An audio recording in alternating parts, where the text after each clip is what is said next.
안녕하세요. 저는 소도시에서 식당을 운영하고 있는 30대 여성입니다. 저도 이 채널의 열혈 애청자예요. 혼자 식당을 하다 보니 적적한 시간들이 많은데 새벽 일찍 일어나 물건 받고 재료 손질을 할 때 들으면 딱 좋거든요. 그 시간에는 라디오도 없어서 늘 심심했었는데 이 채널을 알게 된 후로는 심심할 틈이 없습니다. 얘기를 듣다 보면 감동 사연도 있고 복장 터지는 일도 참 많은 듯해요. 댓글들을 읽다 보면 왜 저런 답답이 모질이들이 있냐 하시는 것 같은데 사실 저는 그분들의 마음을 좀 알 것 같기도 합니다. 원래 남들은 말을 쉽게 하는 거지만 직접 겪고 당하는 당사자들은 그게 쉽지 않기 마련이니까요. 저도 그런 사연을 겪은 당사자입니다. 남편이 바람을 피는데도 제 상황 때문에 어디 말도 못하고 혼자 끙끙대다가 속병까지 앓았었네요. 그냥 이혼하고 찢어지면 속편할 것을 그때는 왜 그렇게 이혼이 어려웠는지 모르겠습니다. 사실 결혼이라는 게 누구에게나 쉬운 결정은 아니잖아요. 그래서 그런지 그때는 이혼을 하면 제 인생이 끝나는 줄만 알았습니다. 그래도 막상 하고 보니 하길 잘했구나 하는 생각이 들어요. 겪어본 지금은 다 알지만 당시에는 몰랐던 일이었죠. 저도 비슷한 일을 겪어본 한 사람으로서 혹시 제 사연이 도움되실 분들이 계실까 하는 마음에 사연을 보내봅니다. 지금은 나름 시에 살고 있지만 제 고향은 군청 소재지였습니다. 실개천 흐르는 공기 좋은 시골 마을 출신이었죠. 도시처럼 복잡스럽지도 않고 철 따라 과실이 넘치고 인심 좋은 살기 좋은 동네였습니다. 시골에서 살면 TV에 나오는 도시를 동경하며 나가보고 싶은 생각도 들지만 또 공기 좋은 그곳에 묻혀 살다 보면 나름 그 생활이 익숙해지기도 해요. 저도 한때는 대학을 가보고 싶기도 했고 평생 살았던 고향을 떠나 도시에서 꿈꾸고 싶은 나날들이 있었습니다. 하지만 제 형편과 처지가 마음에 걸려 한 번도 용기를 내보지는 못했네요. 저는 어렸을 적 아버지가 돌아가시고 식당을 운영하시던 엄마와 단촐하게 살아왔습니다. 엄마는 식당 일을 하며 두 식구 먹고 살 돈을 버셔야 했고, 그래서 아침부터 늦은 밤까지 늘 바쁘게 지내셔야 했어요. 그래서 저는 엄마를 따라 식당에서 놀곤 했었습니다. 그러다 보니 집에서 지내는 시간보다 식당에서 보내는 시간들이 훨씬 많았어요. 사실 생각해보면 그 식당이 어렸을 적부터 제 놀이터였고 쉼터였던 것 같네요. 저는 어렸을 적부터 엄마를 도와 식당 일을 하곤 했었습니다. 수저 닦는 것부터 나물 다듬고 마늘 까는 일까지 했었죠. 그때는 나름 철이 일찍 들었는지 남편도 없는 우리 엄마가 불쌍해서 제가 뭐라도 더 도와드려야겠다는 생각뿐이었거든요. 그렇게 어려서부터 식당 일을 자연스럽게 손에 익히던 저는 나이 들어서도 대학 진학이나 독립을 포기한 채 엄마의 식당 일을 도우며 살아가게 되었습니다.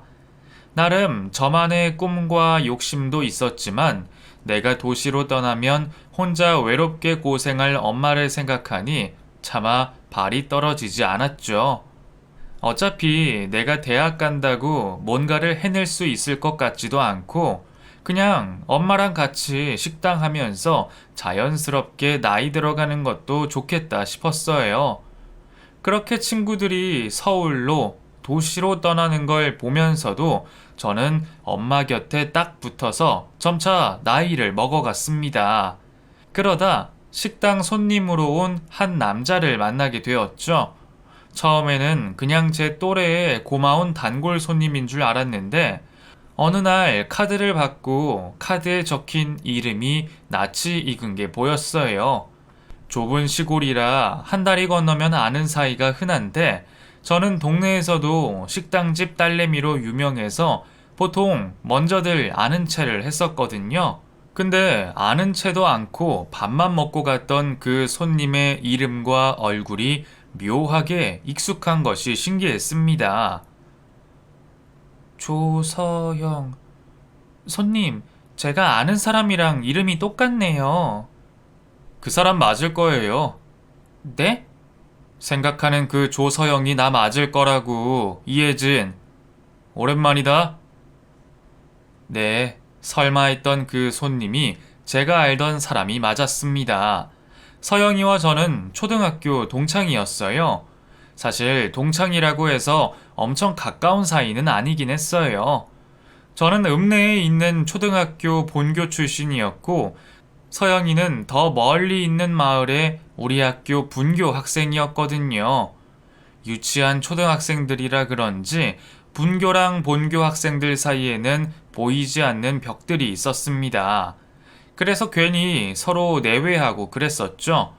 게다가 수업을 따로 하다 보니 학예회나 소풍 같은 큰 행사가 아니면 분교 아이들과 마주칠 일이 없었는데 서영이와 저는 다른 애들보다 좀 더 친분이 있던 사이였어요. 와, 이게 얼마만이야. 너 정말 조서영 맞아? 그래, 나 맞아. 나는 너 보자마자 알아봤는데 너는 왜 나 못 알아보냐? 내가 너를 알아본다고 하기에는 네가 너무 변했어. 키도 엄청 컸네? 너 그때 나보다 작았었는데. 초등학교 때랑 비교하면 어떡해. 나 중학교 가자마자 컸었지. 그나저나, 야, 우리 정말 오랜만이다. 거의 십몇 년 만인가? 그쯤 됐을 거야, 아마. 근데 너 우리 가게 몇 번 와놓고 그동안 왜 나 아는 척 안 했어? 네가 날 언제 알아보려나 기다렸지. 참 눈치도 없어, 진짜. 하긴, 너 어렸을 때부터 그러긴 했어. 내가 너 좋아했는데 그것도 몰랐지? 서영이와 제 사이에는 좀 남다른 추억이 있었습니다. 그때 제가 유일하게 잘하던 것은 그림이었습니다. 어렸을 적부터 엄마 식당에서 그림 그리고 혼자 놀다 버릇해서 그런지 그림 그리는 걸 워낙 좋아하기도 했고 많이 그린 만큼 남들보다 좀 잘 그리는 편이었죠. 그래서 저는 그림 대회가 있을 때마다 늘 대표로 나서곤 했습니다. 서영이도 분교 미술 대표였고 저와 서영이는 교내외 대회 때마다 만나던 사이였죠. 자꾸 만나다 보니 정이 들었는지 분교와 본교 학생이라는 거리감에도 불구하고 저희 둘은 다른 친구들 몰래 친하게 지낼 수 있었습니다. 그리고 서영이가 말한 것처럼 저 역시도 어렸을 적 서영이를 남몰래 짝사랑한 경험이 있었습니다. 물론 쑥스러워서 고백을 해보지는 못했지만 그래도 제 기억 속 서영이는 그림 잘 그리고 멋진 친구로 남아 있었네요. 그런 친구를 15년 가까이 지나서 다시 만나게 되다 보니 저는 서영이가 너무 반가웠습니다. 서영이는 대학을 졸업하고 집안일을 돕기 위해 다시 고향으로 돌아왔다고 했어요.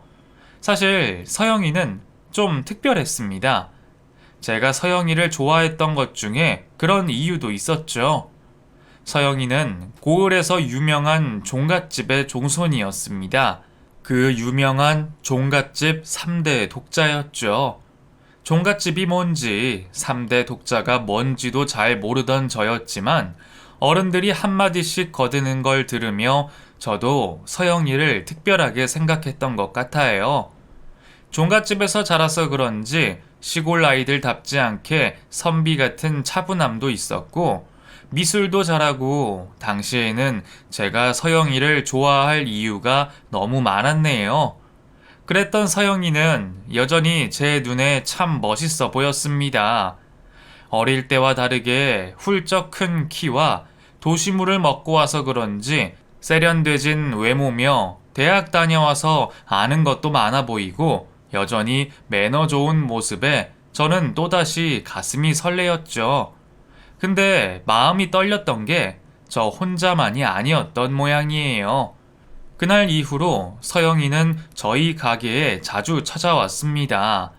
와서는 안부 정도만 묻고 밥만 먹고 갔는데 언젠가부터는 제가 먼저 서영이를 기다리고 있곤 했어요. 엄마는 제 마음을 금세 눈치채시고 저를 놀리셨죠. 예진이 너 첫사랑 다시 만나서 좋아? 첫사랑은 무슨 그런 거 아니야.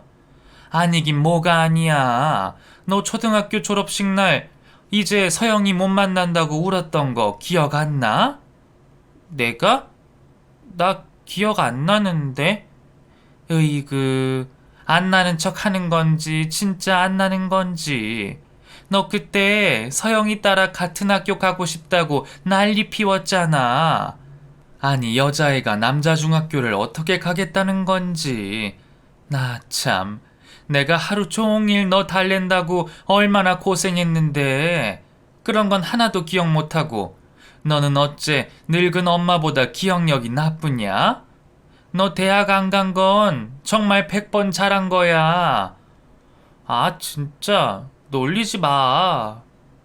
엄마 얘기를 들으면 제가 생각보다 서영이를 많이 좋아했나 보더라고요. 하지만 그것도 다 어릴 때 일이지 나이 먹고 철든 저는 서영이와 가볍게 만날 수가 없었습니다. 이제는 저도 종갓집이 어떤 곳이고 종갓집 며느리가 어떤 의미인지 잘 알고 있었기에 종갓집 3대 독자 서영이의 상황이 부담스러웠습니다.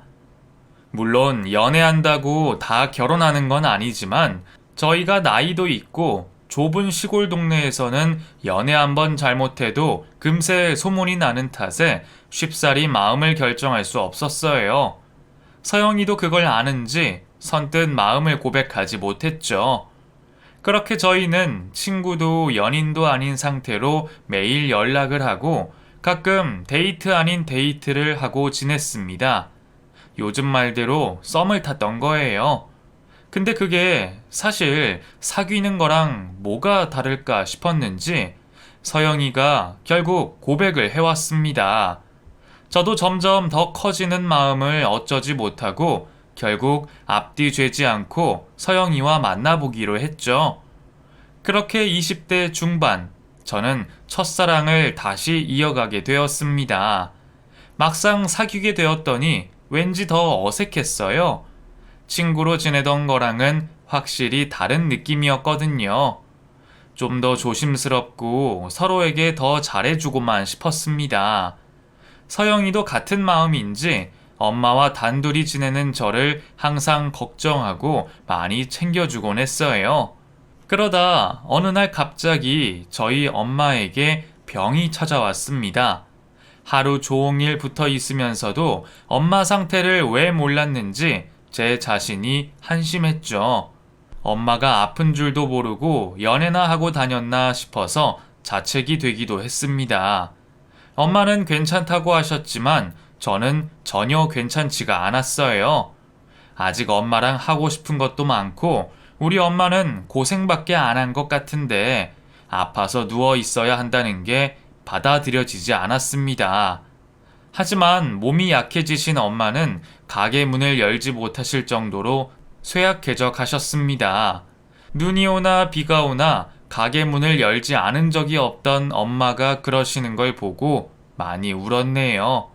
결국 저는 아픈 엄마를 집에 두고 돌보면서 점심 장사만 하며 생계를 유지할 수밖에 없었습니다. 혼자 가게 문을 열려니 마음도 불편하고 그럴 기분도 아니었지만 엄마 병원비와 생활비를 생각하면 저라도 나가서 일을 하는 수밖에 없었죠. 그때가 아마 제가 태어나 가장 힘들었던 시기였을 거예요. 그렇게 제가 가장 힘든 시기, 제 곁을 지켜주고 도와준 것이 다름 아닌 서영이었습니다.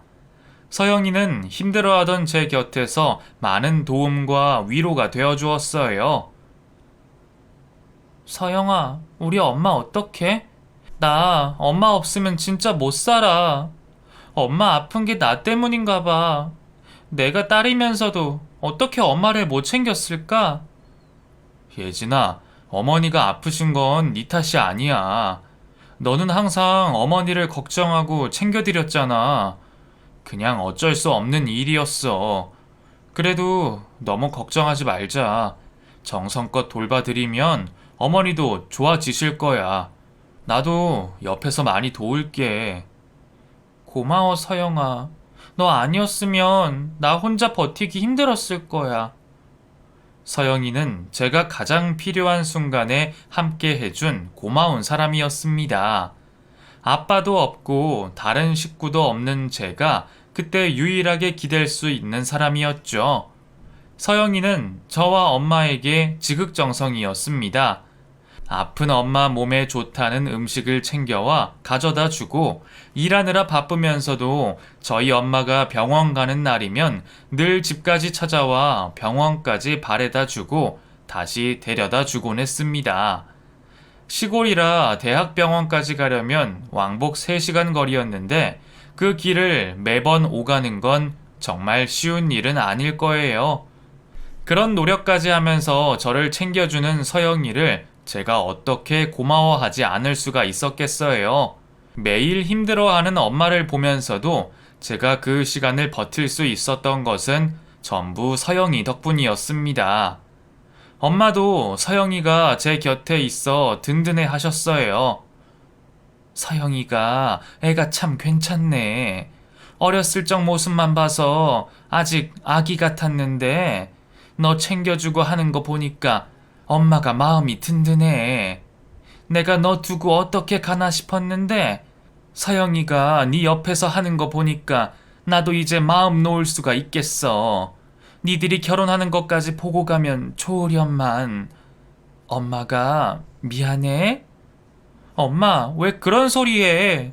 자꾸 약한 소리 하지 마. 얼른 나와서 나 결혼하는 것도 보고 손주도 봐야지.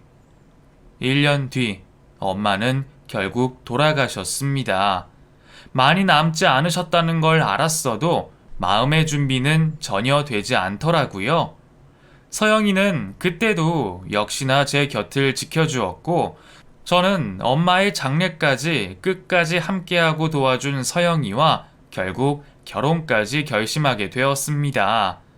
이전까지는 차마 종갓집 며느리가 될 자신이 없어서 생각해보려 하지 않았던 결혼이었는데 나를 위해, 우리 엄마를 위해 그만큼 노력해준 서영이를 보며 저도 서영이를 위해 제 삶을 희생하며 살 수 있겠다 싶었죠.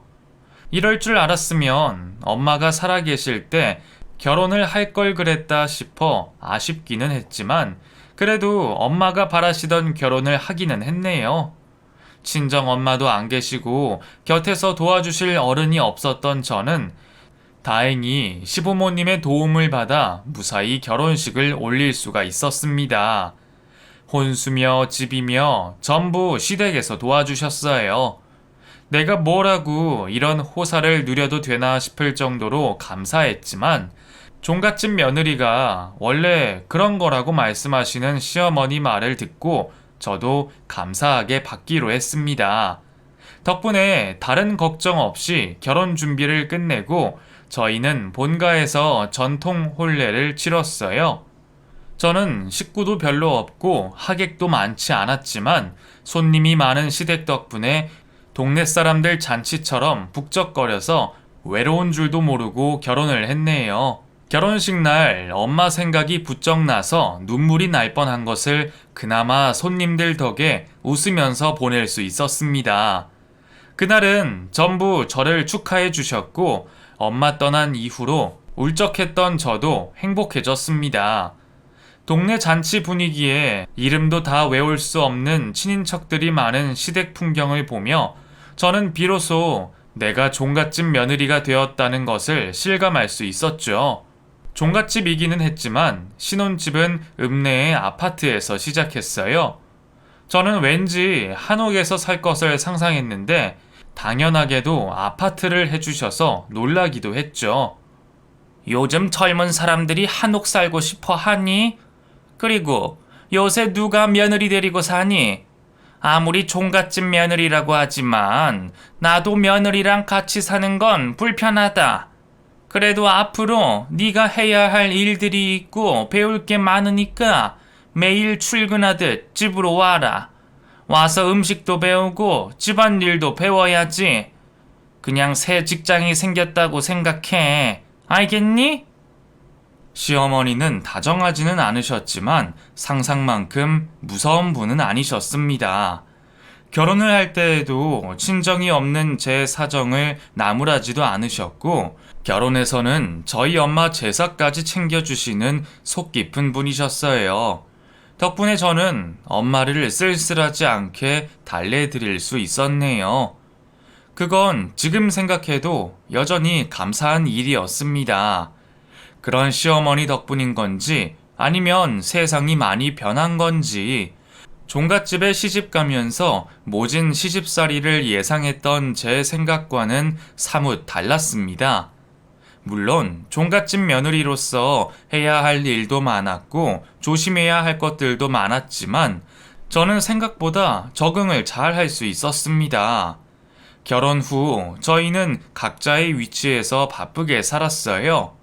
남편은 시댁에서 운영하시는 공장 일을 도우며 집안 사업을 배우고 있었고, 저는 종갓집 며느리로서 기본적인 살림들을 배우고 음식들을 배웠습니다. 종갓집은 늘 바빴고, 종갓집 맏며느리인 어머니는 시아버지보다도 바쁘신 분이셨어요. 한 달에 몇 번씩 크고 작은 제사들이 있어서 늘 바쁘기도 했지만, 어머니는 평소에도 장을 담그거나 음식 연구와 강의까지 하시면서 늘 일이 많으셨죠. 저도 그런 어머니를 거들어 같이 제사 음식을 하고 음식 판매 일을 도우며 함께 바쁘게 지냈습니다. 고즈넉한 풍경에서 바쁘게 지내는 것도 나쁘지 않았어요. 엄마 식당 일을 10년 넘게 도왔던 덕분인지 저도 음식에 대한 기본기는 있었고, 시어머니에게 여러 가지 것들을 배우고 요리를 하는 것은 생각보다 적성에 맞는 일이었습니다. 요리를 하는 게 즐겁고 행복했었죠. 게다가 어머니는 그런 저를 직원처럼 생각하시며 월급도 챙겨주셨어요. 다른 종갓집 며느리들도 그러는지 모르겠지만 저는 매달 월급을 받아서 여유도 있었어요.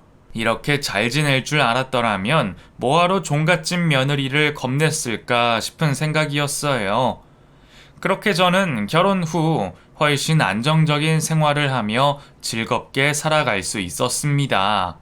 남편과도 사이가 좋았고 시부모님도 제게 아쉬움 없이 대해주셨습니다. 엄마와 단둘이 살던 저는 늘 북적거리는 시댁 분위기가 좋았고 가능하다면 아이도 많이 낳고 싶었죠.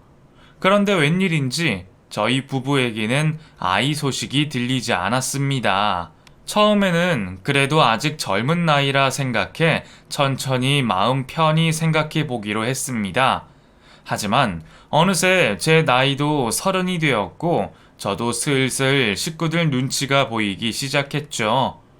저희 어머니는 24살에 시집와서 25살에 남편을 낳으셨다는데 저는 벌써 결혼한 지 3년 차가 되도록 아이 소식이 없어 걱정이었습니다. 걱정되는 마음에 남편과 함께 병원까지 찾아가 봤지만 저희 둘 모두에게 이렇다 할 문제가 발견되지 않았어요. 원래 임신이 그렇게 어려운 건지 남들은 쉽게 낳는 것 같은 아이가 우리 부부에게만 찾아오지 않는다는 것이 답답했습니다. 게다가 제가 그냥 며느리도 아니고 종갓집 며느리라는 이유 때문에 혹시나 내가 시댁의 대를 끊어버리는 건 아닌가 싶어 제 스스로도 늘 걱정이 많았어요. 시간이 지나자 저희 부부의 난임은 저희 부부의 걱정만이 아니게 되었습니다. 어머니는 일하시며 종종 제게 상황을 물어보셨고 무뚝뚝하신 시아버지까지 지나가시며 제게 한 소리씩 하셨죠. 너희들 아이 문제는 신경 쓰고 있는 거냐? 예, 병원도 다니고 노력하고 있어요. 너무 늦기 전에 낳을 생각해라. 예, 아버님.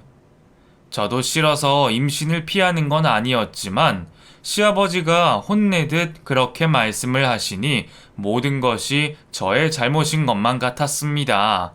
잘해주신 시부모님께 은혜를 갚기 위해서라도 저는 아이를 꼭 낳아야 했어요.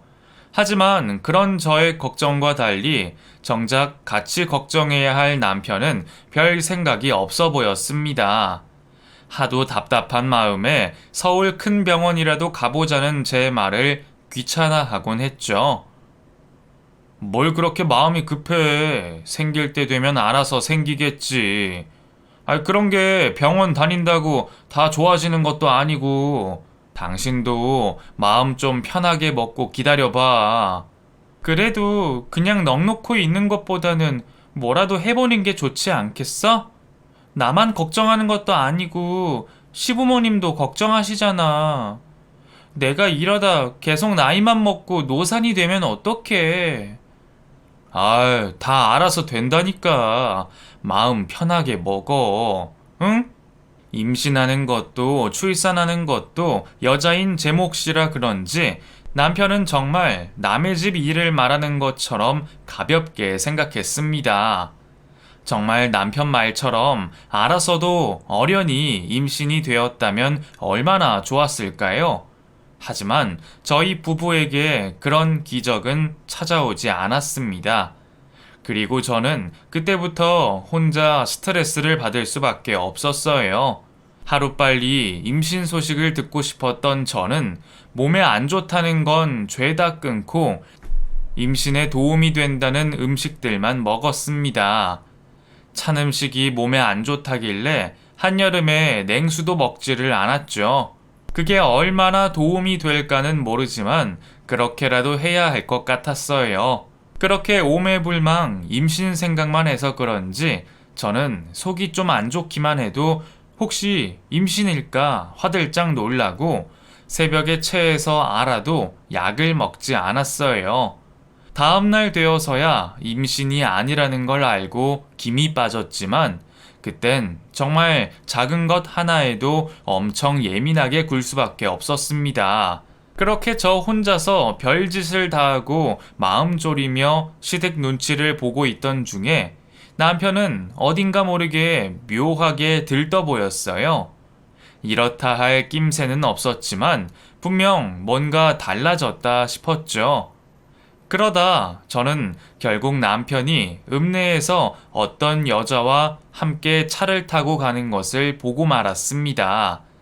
그날도 혼자 산부인과를 다녀오던 길이었어요.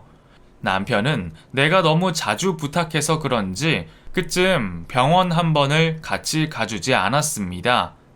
옛날에는 우리 엄마 챙긴다고 먼 길 다녀와 주던 남편이 멀지도 않은 읍내에 있는 병원 한번 같이 가지 않는 걸 섭섭해하고 있었지만 저는 일 때문에 바빠서 어쩔 수 없다는 남편의 말을 믿고 있었습니다. 하지만 남편이 바쁜 것은 정작 다른 이유 때문이었더라고요.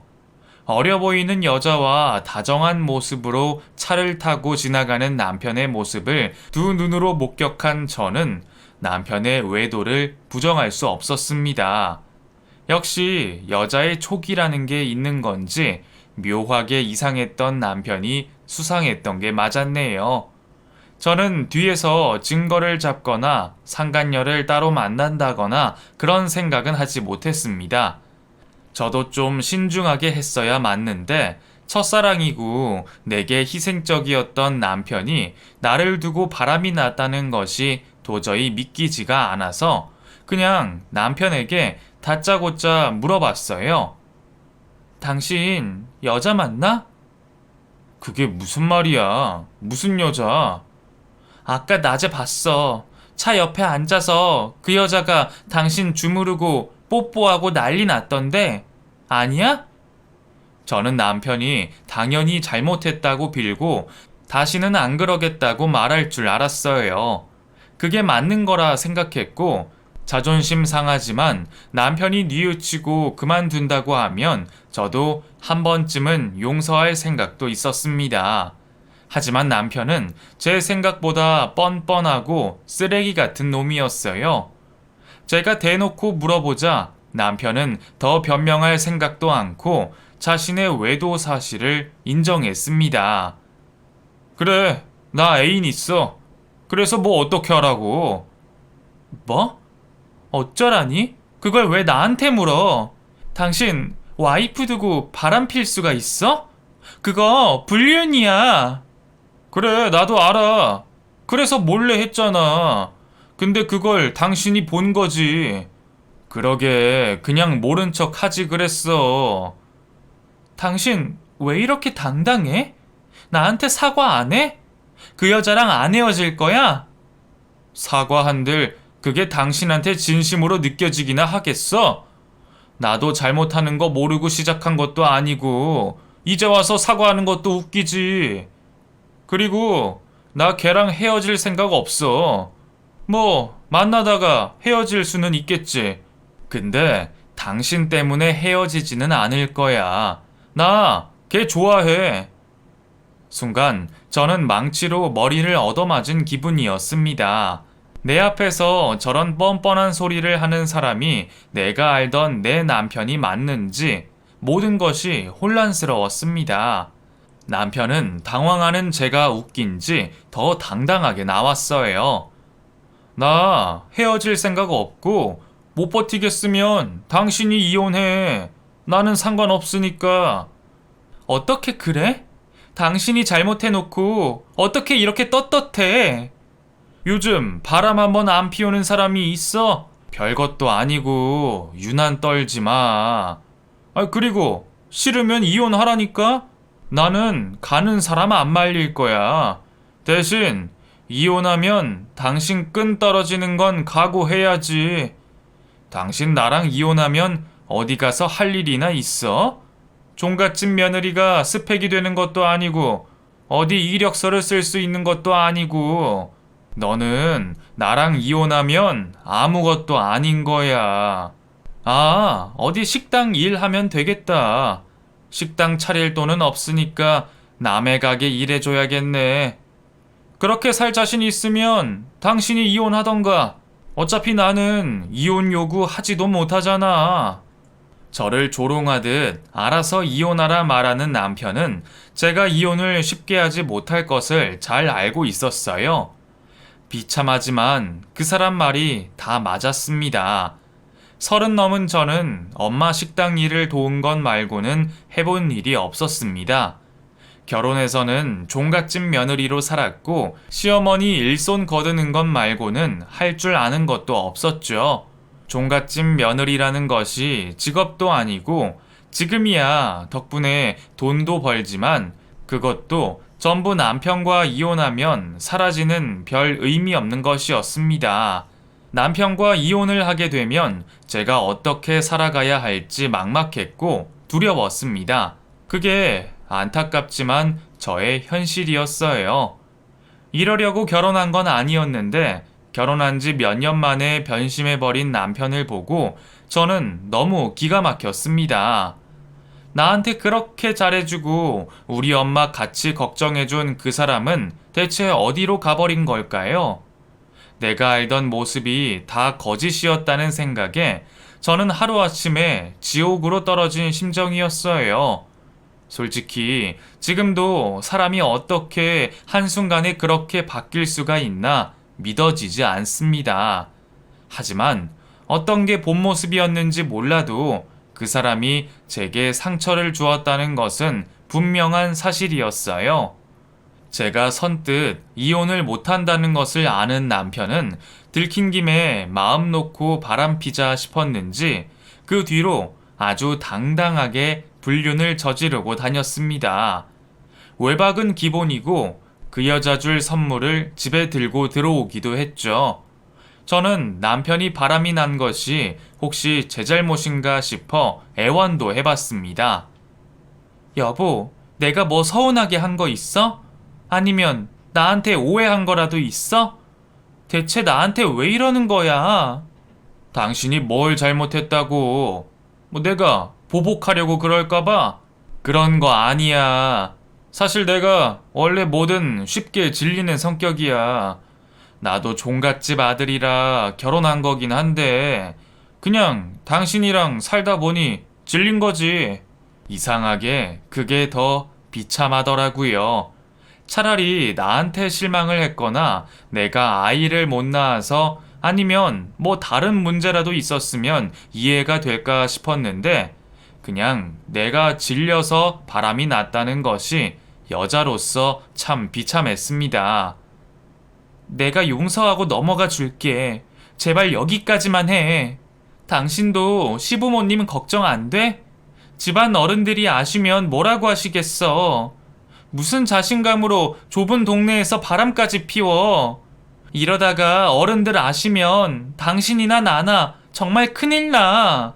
그니까 당신이 조심하면 되잖아. 너만 입 다물고 있으면 누가 뭐라 하겠어. 나는 그냥 지인이라 둘러대면 그만이야. 우리 부모님도 내가 이혼만 안 하면 괜찮다고 하실걸. 내 걱정하기 전에 당신은 임신 걱정이나 해야 하는 거 아니야? 종갓집 며느리가 도리도 안 하면 쓰나. 저의 애원과 부탁에도 끝까지 저를 외면하고 자기 만족만 쫓는 철없는 그 인간을 보며 저는 결국 모든 희망을 포기할 수밖에 없었습니다. 사실 그때까지는 남편이 바람난 게 들키면 남편보다 제가 더 손해라는 생각을 했어요. 남편은 귀하다는 3대 독자 종갓집 종손이었고 대를 위해서라도 용서받을 수 있었겠지만 저는 저를 감싸줄 친정 식구도 없고 집안에서도 묵묵히 일하는 며느리일 뿐이었으니까요. 혼자 남편을 원망하며 그런 생각을 하다 보니 저는 결국 병이 났습니다. 그렇게 제가 혼자 소갈이 하느라 병까지 나며 남편을 참고 견딘 지도 몇 달이 되었습니다.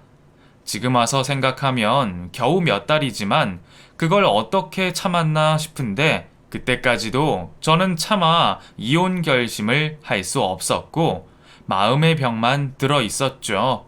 그러다 어느 날처럼 저는 시댁 제사를 돕기 위해 아침 일찍부터 시댁에서 일을 하고 있었어요. 그날은 평소 제사 중에서도 큰 제사라 온 친지들이 모여서 제사를 준비한다고 집에 손님이 많았습니다. 동네 주민분들도 일손을 돕기 위해 마당에 자리들을 펴고 앉아 계셨고 저 또한 이것저것 바쁘게 거들다가 구석에 앉아 전을 굽고 있었습니다. 어릴 적부터 엄마랑 둘이 전 부치던 요령이 있어서인지 전을 굽는 건 저희 시어머니도 인정해 주신 제 특기였어요. 사람이 너무 많아서 정신없는 탓에 구석에 홀로 있던 저는 남편이 어디 있는지 알 겨를도 없었습니다. 아침에 자기는 피곤하다고 저 혼자 알아서 시댁에 가라고 한 탓에 저는 혼자 버스를 타고 왔거든요.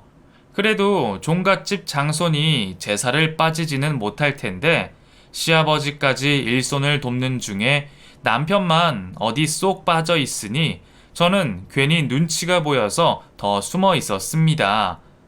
그렇게 구석에서 땀 뻘뻘 흘리고 기름 냄새 맡으며 열심히 전을 부치던 제 앞에 갑자기 남편 놈이 나타났습니다. 근데 남편은 혼자가 아니었어요. 대체 무슨 정신머리인지 옆에 상간녀를 떡하니 데려왔더라고요. 집 안에 손님이 많아서 유야무야 넘어갈 줄 알았던 것 같은데 그렇다고 바람피는 주제에 어른들 다 계시는 시댁으로 상간녀를 데려오는 게 제정신에 할 짓은 아니었어요. 역시나 이놈이 완전히 돌아버렸구나 싶었던 저는 남편을 그냥 외면하려 했습니다. 상간녀 데려온 남편이나 뻔히 알면서 따라온 그 여자나 둘 다 제정신이 아님은 분명했기에 저는 굳이 더럽게 말을 섞고 싶지 않았죠. 와, 전 진짜 맛있겠다. 그치? 우리 집 제사 음식 맛있어. 하나 먹어볼래? 그래도 돼? 그럼 당연히 되지. 우리 집 제사 음식인데. 당신 미쳤어? 누가 제사 음식에 손을 대? 그리고 여기가 어디라고 저 여자를 데려와? 어른들 아셔서 정말 초상 치르고 싶어? 아이, 뭐래. 여기 우리밖에 없는데 몇 개 내놔봐. 내놓긴 뭘 내놔. 나 진짜 더 열받기 전에 빨리 데리고 꺼져. 남편은 그깟 상간녀 때문에 감히 제사 음식에 먼저 손대려 하며 제게 억지를 부렸습니다. 내 눈치는 보지도 않는 상간녀와 헛소리하는 남편을 보며 저는 내가 뭘 위해서 남의 집 제사상을 차리고 있는 건지 순간 제 처지가 그렇게 한심스러울 수가 없었죠. 근데 그 자리에 있던 게 저희뿐이 아니었습니다. 아무도 모르는 사이에 언제부터 지켜보고 계셨던 건지 남편과 상간녀 등 뒤로 갑자기 시아버지가 나타나셨어요. 옆에서 남편의 만행을 가만히 지켜보시던 시아버지를 보고 저는 또 한 번 심장이 떨어지는 줄 알았습니다. 오빠 와이프 화났나 봐. 나 무섭다. 우리 그냥 가자. 가긴 우리가 왜 가? 괜찮다니까. 자기, 얜 부엌대기야. 신경 쓰지 마. 두 사람을 잠자코 지켜보시던 시아버지는 저를 보고 내뱉은 남편의 망언을 듣고 그대로 남편 머리통을 발로 차버리셨습니다. 왕년에 태권도 사범까지 하셨던 아버님의 날라차기 솜씨를 보는 순간 저는 박수를 칠 뻔했네요. 아직 팔팔하신 시아버지의 발차기 한 방에 남편은 그대로 저 멀리 나가 떨어졌습니다. 그 모습을 보고 놀란 상간녀는 자기 애인을 챙기지도 않고 뒤도 돌아보지 않고 도망을 가버렸죠. 저런 게 무슨 사랑이라고 그 난리를 치고 다닌 건지 그것도 참 대단하다 싶었네요. 시아버지가 다 보셨다는 것을 알게 된 남편은 맞아서 아플 텐데도 소리도 내지 못하고 그대로 바닥을 기어 시아버지 앞에 무릎을 꿇었습니다. 자기도 어른들이 아시게 된다면 어떻게 될지 예상을 했으면서 겁도 없이 그 짓을 했나 봐요. 하지만 두렵기는 저도 마찬가지였습니다. 부창부수라 늘 잘해야 한다 말씀하시던 시부모님이셨기에 남편의 외도에 저까지 혼날 것이 당연하다 싶었어요. 아니나 다를까 시아버지는 전부치던 저를 일으켜 세우셨고 남편과 저를 안채로 데려가셨습니다. 시어머니까지 방으로 들어오신 걸 보고 결국 모두 알게 되셨구나 싶어 끔찍했어요. 언제부터냐? 얼마 안 됐어요. 그냥 잠깐 몇 번 만난 거예요. 너 말고 예진이가 말해봐라. 그게 제가 알게 된 건 3달 좀 안 됐고요. 남편이 이상하다 싶었던 건 그것보다 좀 더 된 것 같아요. 저도 정확하게는 잘 모르겠습니다. 그럼 예진이 너는 알고 있었는데 그냥 모른 척하고 덮은 거냐? 헤어지라고도 말해봤고 용서하겠다고 했지만 소용이 없었습니다.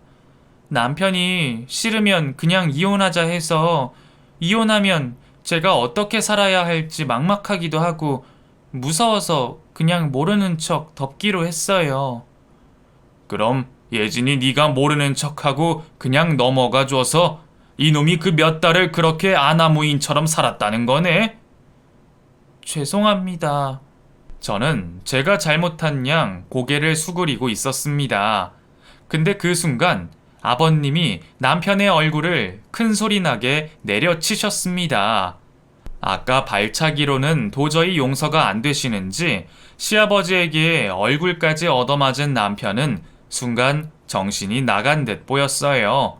오히려 제가 너무 놀라서 아버님을 말릴 정도였는데 정작 시어머니는 가만히 계시더라고요.